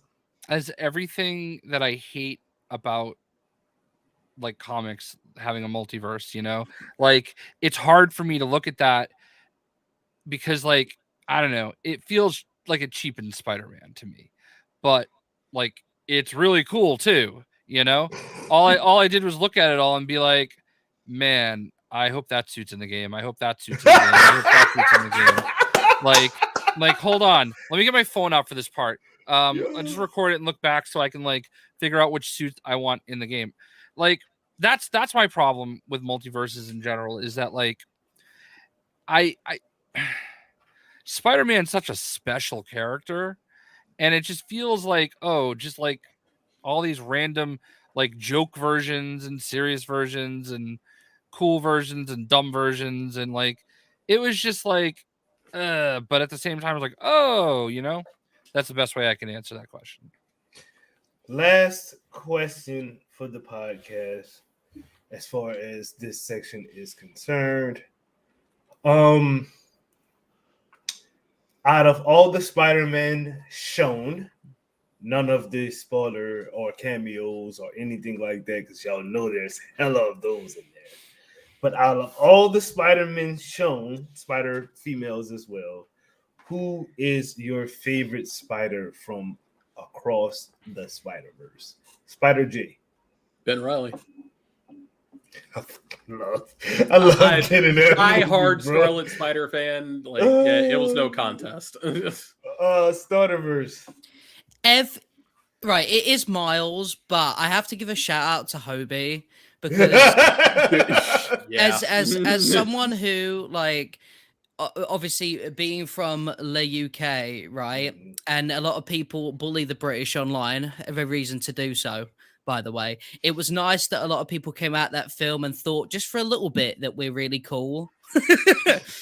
Just because of Hobie, and I love this banter and everything. Like, I won't obviously spoil it, but there's a few like English slang stuff he says that I'm like, that's good. That they got it, and things I just loved it. But Miles, yes, but really big shout out to Hobie. I thought it was cool. Jay, who you got? Shout out to the TV show Community, by the way, and you'll understand if you've seen the show. Did anybody get that? Yeah. Okay. I don't want those guns around here either. I got a nephew that lived down there. Anyway, I like Spider-Man India, who, by the way, do you know who his voice actor was? No, who was that? It was Depender, the cab driver from Deadpool. I thought it was. It was Dopender? Yeah. Oh my god. He was the voice actor. And I could just, that's all I could hear. And I'm like, I gotta go back. I gotta figure out who that was. I'm like, no way, that's crazy. I thought he was actually kind of cool, like the way he was, like, you know, so like full of himself. He was this shit. I liked him too. I like everybody in that dang on movie, bro. It's it's sad that everyone was that damn good, but I gotta go with the Queen, Gwen Stacy. Like, she just stood out to me. Like, really, she really stood out to me in that movie. She did her thing. So Gwen Stacy, aka Spider Woman, aka Ghost Spider, aka Spider Gwen, she did her thing. All farther from the leaks that you've seen, is there a favorite? I was actually going to say Spider-Man India as well. To be fair, Yeah. from what I've seen, it seems like it's got a pretty good section. I saw a clip on, I think it might have been TikTok or like a YouTube short of like his sort of sequence, and it looked really funny. So yeah. He's a pretty cool cat. I liked him. He's what was his name? Like Piotr Pobkor or something like that. Something like that. Pobkor. He played such a huge role in the Spider-Verse storyline that they did in the books. So like I'm glad that he got a glow up. I actually saw that recently. There was a little thing of, this is the books, by the way. No, it's not even connected to the film. Like, this isn't even referenced. But there's a thing where Spider UK, not Hobie, the other one, yeah. Yeah, the Captain Britain Spider-Man. Spider UK? He goes up to Spider-Man India, who basically says, sort of similar to what Jay was talking about, how it doesn't feel that special if there's like Spider-Man everywhere. And he says, I just feel like a pale, like, basically he just said, I just feel like an Indian version of that guy who's pointing at 616 Peter. Mm-hmm. And, and basically Spider UK gave him like this really good chat. And he said, for all you know, that guy's like a pale comparison of you. How do we not know that you're not the main Spider-Man, and things like that? And he sort of gave him like a pep talk, and I thought that was really sweet. And I was like, that's kind of nice. Like, that kind of like explains it in my head a little bit more, because I did have the same feelings Jay had about it originally back when it first sort of happened. Because like, yeah, it's cool to see a bunch of other people, but then it's like, what then? That doesn't really make Peter any, like, it's not that special anymore. Like, it loses that kind of thing. Like, when the Web of Destiny and the totems and all that came about, where it was like, Peter was chosen to be, I was like, I don't like that. I like the idea that a nerd randomly just walked in and became like, a fate just landed on his lap, so to speak, and changed his life. But that's one of the problems that people had with the Amazing Spider-Man 2, that his dad was like choosing him to be like a genetic whatever, and it was destined to be Spider-Man and stuff. Yeah, it's just it's not.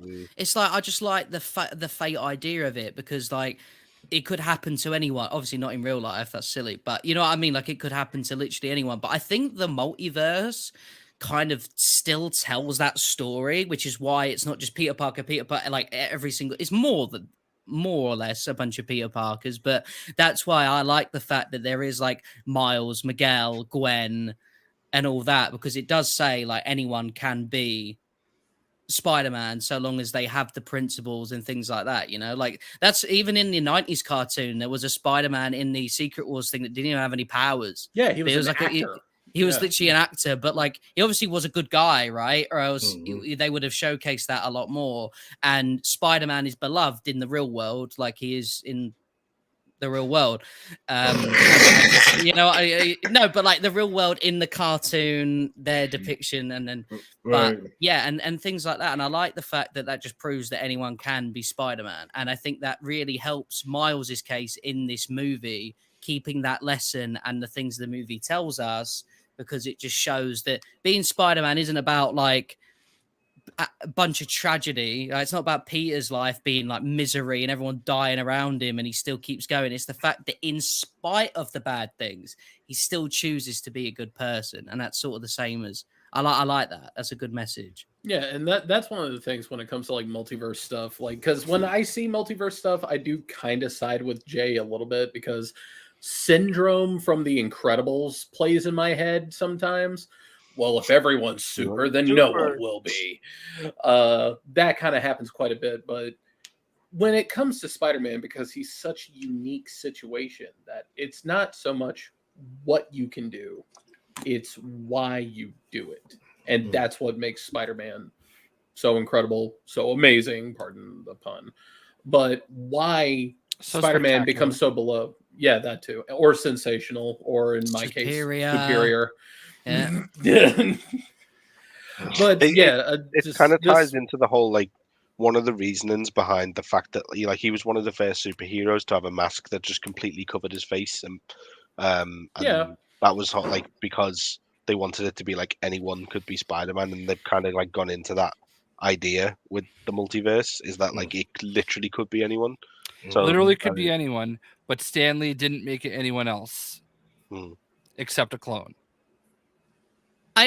It's alrighty then.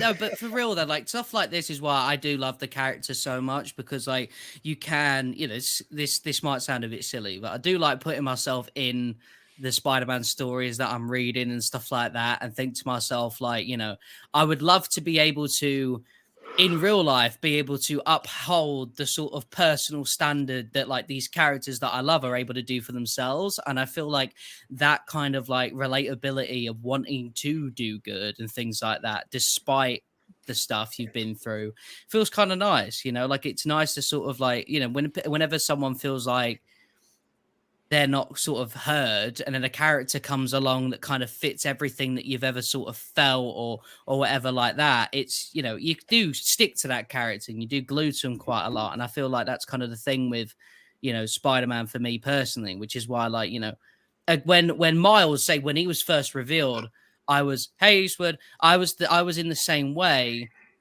of like, oh, no one's ever going to replace Peter. And then it got to the point of like, no one can just be Spider-Man, which is true. No one can just be Spider-Man. Like, it's exactly what Lewis said. Like, anyone could wear the mask, but if you don't wear it as Spider-Man would, then it's just what a are you label. doing? Yeah, what are you doing? I also kind of feel like, and first of all, because I suddenly felt like I was getting death stares through the screen from Allfather, and I think it was intended. I bet it's just because you're tired. I am tired. I was not. 2 a.m. Yeah. I was not like, my comment was not like based on you saying it.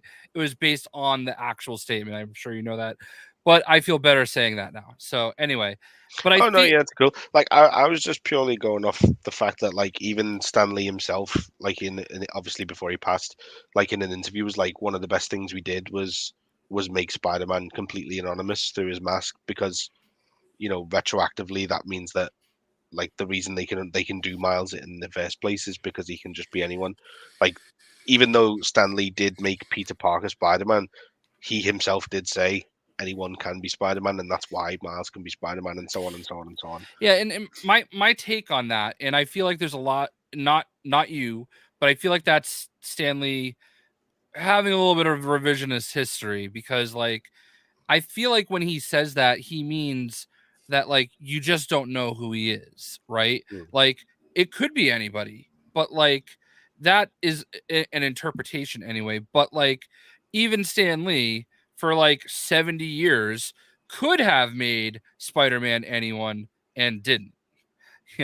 Like the one time somebody else was Spider-Man, it was a clone of Peter Parker. And so like people use that, and not you, like in general. You don't have to. It's cool. You don't have to. No. I know, but I feel better about it. I don't want anybody to take it personally. Like, but like people use that quote all the time, and I just kind of laugh at it, because it's like, but he didn't. Like anybody could, but he didn't, and he had the control to do it for so long. True, but then if you think about it, like, he's obviously going to make the character he made and stick with that character, and it is for future generations to kind of do different things with it, and then for him to look back and say, actually, I'm glad that people are doing this, and like that is a good thing for people to have, a Spider-Man that can represent them or whatever. It's not.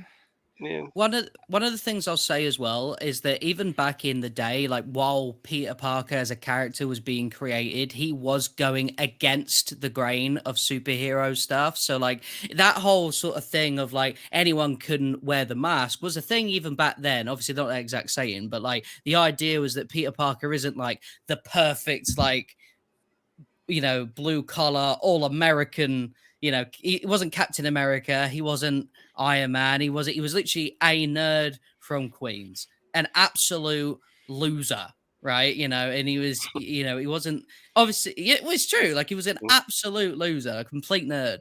And, and I feel like that message was what he was going for back then. You know what I'm saying? So the idea that anyone can wear it, I feel like has been since day one. But you are right. Like Peter Parker was is Spider-Man, and he was the one who started that message. But as All Father said, I think generations interpretate that in different ways, and they see different people behind that mask.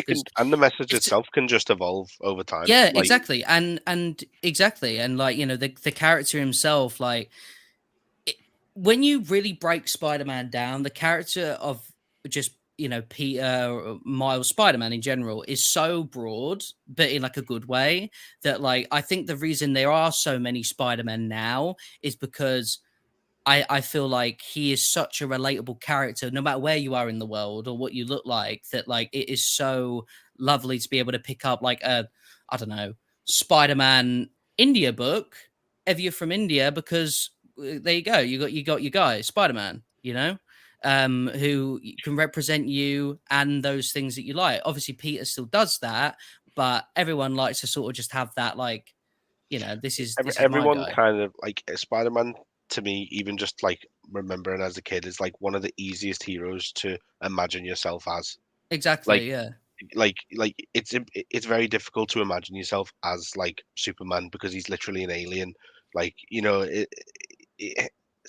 like he's just a teenager, he's just a kid now, like obviously an adult Peter Parker, but like because of his like complete and like anonymity with the suit and the mask, it is super easy to envision yourself. Like my son, my eldest son is 4, and his favorite superhero is just Spider-Man because he can just pretend to be Spider-Man so easily. And I think that's why that message has gone the way it has, more so than with other superheroes. But that's just my opinion.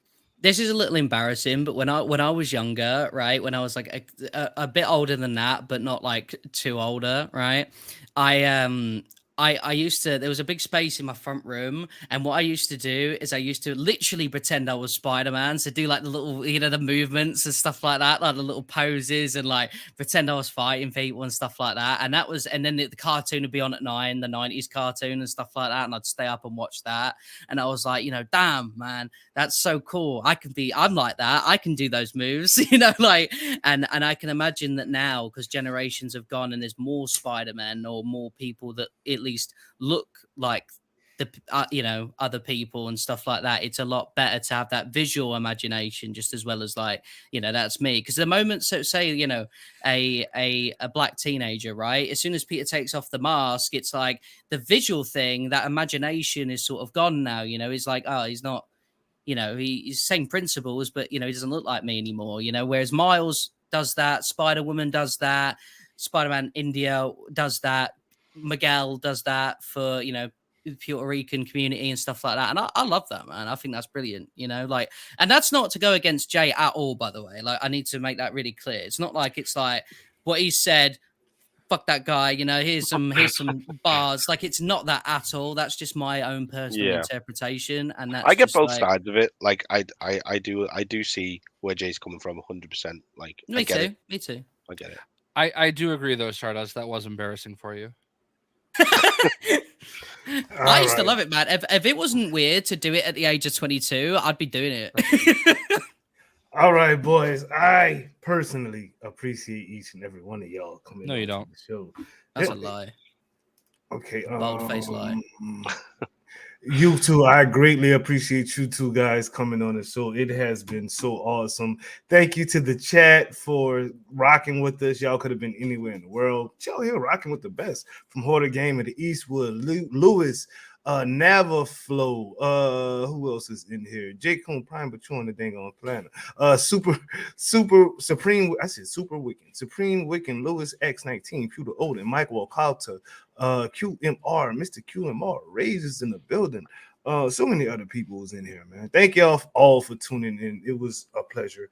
I guess I'm getting bullied in this chat.